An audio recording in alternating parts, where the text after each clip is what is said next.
seorang penjual tukang bakso bernama Kang Udin. Kang Udin sudah lama berjualan bakso menggunakan resep turun-temurun dari sang ibu. Sekitar pukul 9 pagi, Kang Udin sudah berdiri di dapurnya. Tangannya bergerak cekatan membentuk adonan bakso. Di sudut ruangan gerobaknya sudah terparkir. Catnya mengelupas di beberapa bagian. Kang Udin mencicipi kuah yang sedang direbus. Ia terdiam sejenak, lalu mengangguk setelah dirasa kuahnya sudah pas. Kang Udin menata isi gerobaknya. Tepat pukul 11 siang, Kang Udin bersiap untuk berkeliling. Ia mendorong gerobaknya menyusuri jalanan yang ramai. Saat sedang berkeliling, ia bertemu dengan temannya sesama pedagang, yaitu Mang Ucup. Kang Udin menyapa Mang Ucup dengan senyum dan ramah. Banget Bang jualannya. Ya. Kang Udin tidak mengetahui bahwa Mang Ucup menganggapnya sebagai saingannya. Yang Kang Udin tahu, karakter Mang Ucup memang begitu. Kang Udin pun melanjutkan berkelilingnya. Mendengar panggilan dari pelanggannya, ia langsung dorong gerobaknya menuju ke sana. Kang Udin pun segera menyiapkan pesanan untuk pelanggannya sesuai dengan yang diinginkan.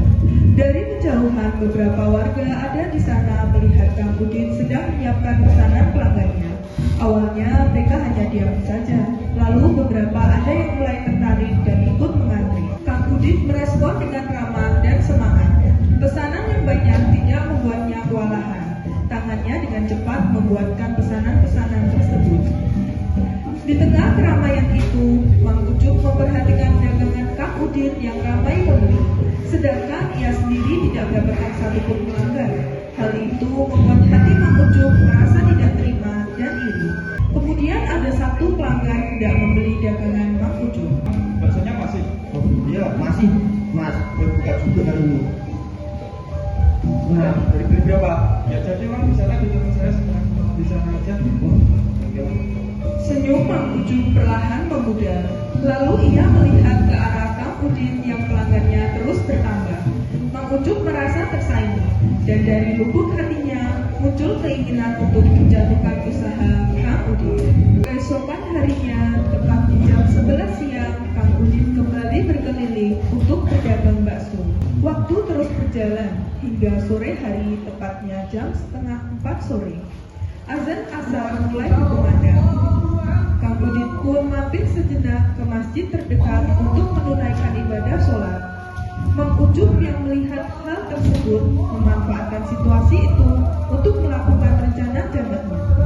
Ia pun menuju ke tumpukan sampah di ujung jalan mencari bangkai tikus. Setelah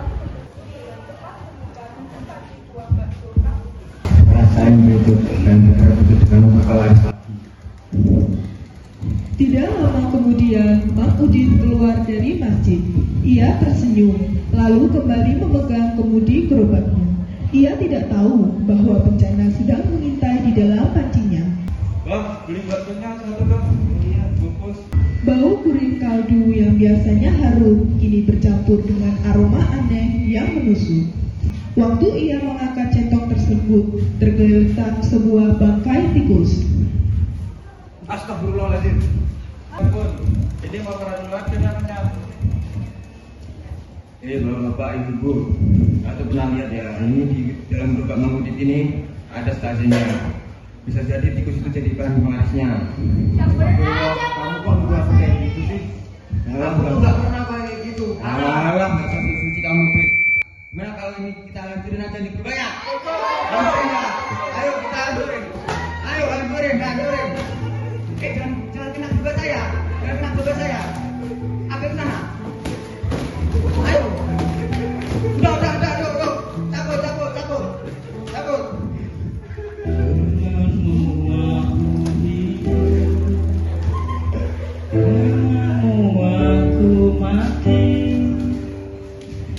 Hanyalah padamu, hanyalah untukmu, hidupkan tiup jalani.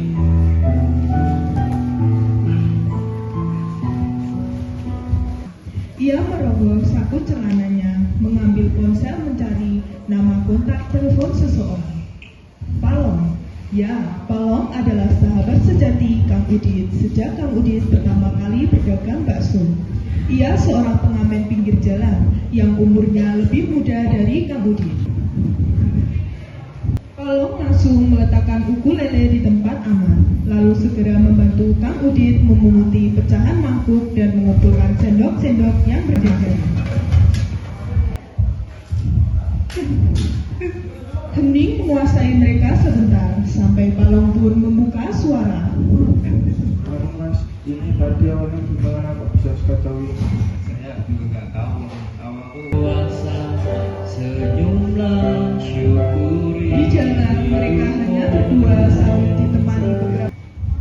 Setelah dirasa sudah sempurna, Palong duduk sebentar di teras rumah Kang Udin. Lama banget mas saya kesini.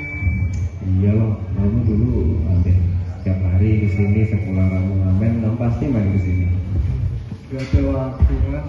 Tapi Keesokan harinya, suasana di perempatan desa terlihat beda. Aroma kuah bakso kembali tercium, tapi bukan berasal dari gerobak Kang Udin. Palong berjalan perlahan sambil menenteng ukulelenya. Matanya menyisir tempat kejadian kemarin. Di tempat itu sekarang hanya terlihat gerobak bakso lain. Palong pun menatap heran. Tidak mungkin sebuah kebetulan saja jika setelah Kang Udin hancur, Mang Ucup langsung meraup keuntungan besar dengan gaya yang begitu sombong. berapa ribu? Dis, kamu udah jual belum? Mas gua kamu sudah. Dia dibilang jualan bakso pakai aku sampai gerobaknya bisa warga kemarin. Astagfirullah, aku dengar berita itu tadi pagi. Tapi aku nggak percaya kok, Mas Udin. Apa kenal siapa yang fitnah? Selingkuh, periksa, merancung. Iya deh Kak. Di situ ada CCTV. Itu buktinya. Kamu dis, tapi kita mengerti cara cegah pamannya. Nggak tolong urus masjid ya? Pak Ustadz, beliau punya anak perempuan yang kuliah, pasti dia paham. Nah, itu dia. Ayo ke rumah Pak Ustadz sekarang. Sesampainya di sana, mereka mendapati Pak Ustadz yang sedang menyapu latar depan rumahnya. Assalamualaikum. Waalaikumsalam. Wah, rupanya Gendis sama Palong. Ada apa kalian kesini? Jadi gini Pak Ustadz, kami mau minta tolong buat nyalain CCTV masjid. Wah, kalau itu kayaknya saya nggak bisa. Tapi anak saya, Ratna, bisa deh kayaknya. Iya, ini anaknya ada di mana Pak Ustadz? Masih di rumah apa enggak? Ratna, anaknya ada di dalam. Kalian sembari saya panggil menunggu, silakan duduk-duduk dulu deh. Ratna, ada yang cariin kamu tuh. Siapa ya? Itu di luar, coba kamu samperin. Mbak, ini saya. Oh iya mbak, karena saya Palong. Ini jadi teman saya. Oh iya, saya Ratna. Kebetulan ada perlu apa ya Mas Mbak kok nyari saya? Jadi gini Mbak Ratna, kami mau minta tolong buat hati di masjid dulu. Mbak bisa? Bisa sih Mbak. Kalau gitu saya ambil laptop saya dulu ya di kamar. Ya, Mau lihat video yang hari ini atau yang hari kemarin Mas? hari kemarin mbak sekitar jam 4 sore. Oh iya Mas, saya cari dulu ya. Tangan dan pandangan Ratna kembali sibuk dengan layar di depan matanya. Ia mencari-cari rekaman CCTV itu hingga akhirnya ia mendapatkannya. Oh yang ini toh Mas. Di dalam rekaman itu terlihat Mang Ucup sedang celingukan ke kanan dan ke kiri. Setelah merasa aman, ia membuka tutup panci gerobak Kang Udin untuk memasukkan sebuah kantong berisi bangkai tikus dan mengaduknya perlahan. Astagfirullah, emang keterlaluan Mbak. Loh, ada apa emangnya? Anu mbak, ini rekamannya tolong tidak HP saya ya. Ini bisa satu-satunya buat berisi nama Mas Udin. Bisa sih Mas, tapi kalau saya boleh tahu, ini sebenarnya ada masalah apa sih? Itu loh Mbak, Mas Udin yang saya buat dulu. Kemarin kena fitnah warga, sampai gerobaknya mau dihampiri warga. Astagfirullah, kok ada yang orang sedeka itu? Ya udah, ini saya buru-buru kirim ke HP-nya Mas Palong ya. Terima kasih Mbak Ratna.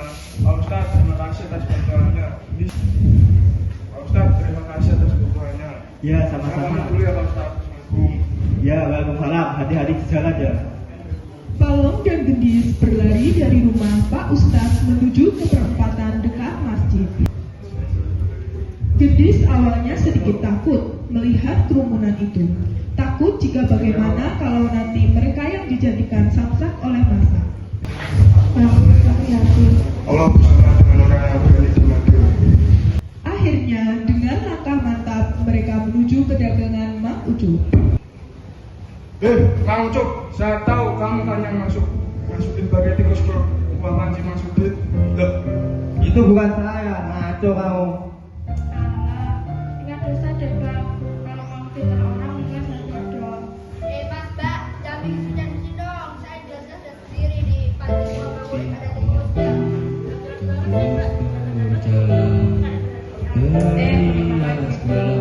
Di situ aja loh ada CCTV, itu ada bukti. TV-nya udah rusak dari lama itu. Gimana mau rekam? Mang bodoh Mang. Sekarang saya tanya, ini siapa kalau bukan kamu Mang? Setan. Itu bukan saya. Lah, nggak usah pembelaan. Dia bapak-bapak ibu. Sekarang kalau Mas Udin bikin rahasia enggak, pasti kalian semua sudah sakit. Beberapa warga mulai mendekat maju, membuat Mang Ucup terdesak hingga ke pinggir selokan. Ia mencoba lari, namun lengannya sudah dicekal oleh dua orang pemuda yang merasa tertipu. Di tengah riuhnya makian dan aksi warga yang mulai mendorong-dorong gerobak Mang Ucup, Mang Udin muncul dari tikungan jalan. Astagfirullahaladzim, ada apa ini? Maksudnya Sudah ada apa ini? saya kan udah bilang Mang Ucup mencurigakan. Kata iya Mang.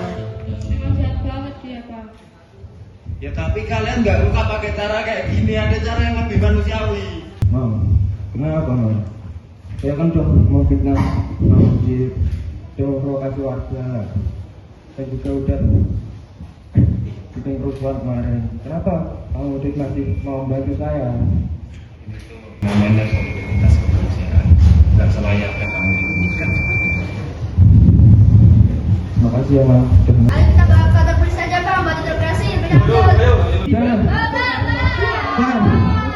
Kalau dia Sekarang tersisa Kang Udin, Palon, dan Kedis. Oh, bis. Makasih ya udah berusaha nolongin bersihin nama di hadapan para warga. Cuma lain kali jangan pakai cara kayak gini. Ya mas, kita maaf ya, saya udah emosi.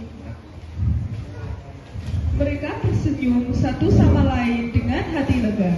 Tidak ada lagi oknum yang jahat lagi di desa mereka untuk saat ini. Sementara di sisi lain, Mang Ucup setelah diinterogasi oleh polisi, ia mengaku apa yang ia lakukan. Sekarang ia harus mendekam di jeruji besi penjara dalam kurun waktu 2 minggu.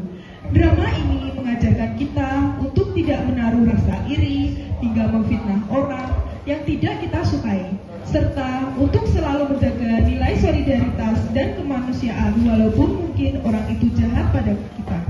Sekian drama dari kami, terima kasih. Patahkan kakiku, tapi tidak mimpi-mimpiku. Kau bisa melukan tanganku, tapi tidak mimpi-mimpiku. Kau bisa merobek senyumku, tapi sudah akan lama. Kau bisa merobek hatiku, tapi aku tak mengubahnya. Manusia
ada makanan terbagiku, cantik manis lucu-lucu, bikin saja dicemburu.